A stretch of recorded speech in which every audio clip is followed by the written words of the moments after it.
The 14-member Building Bridges Initiative Committee meets this week for an inaugural session more than 2 months after the peace pact between President Kenyatta and NASA leader Raila Odinga. The team will convene for a familiarization and bonding session as they wait to meet Kenyatta and Odinga. But as Francis Gashuri reports, the advisory panel's task could be complicated by growing murmurs of disaffection from disgruntled forces within Jubilee and NASA.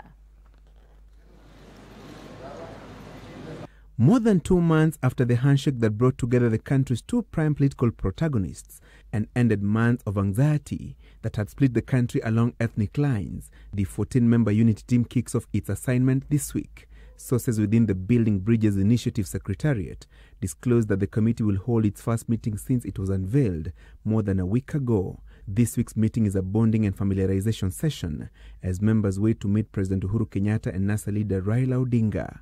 However, the anticipated meeting with Kenyatta and Odinga faces a series of challenges, among them the president's jammed schedule this week,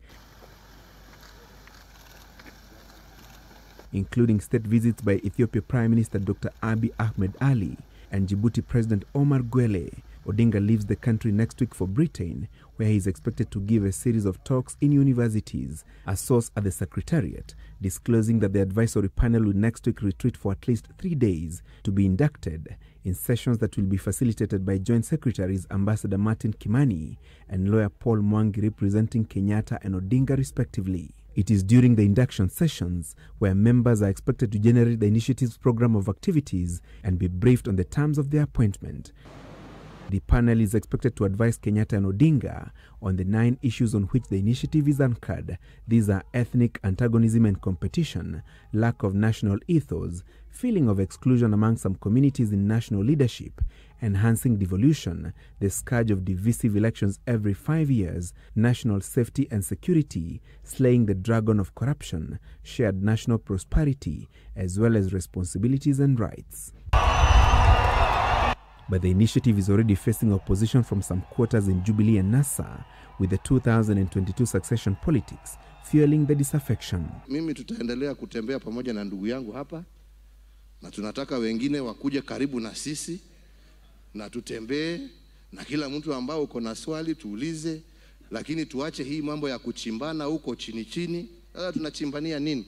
Siaya Senator James Orengo's assertion that Odinga would be in the 2022 State House race has agitated Deputy President William Ruto's allies, who claim there was more to the handshake. Odinga has since downplayed Orengo's statement, terming it a personal opinion.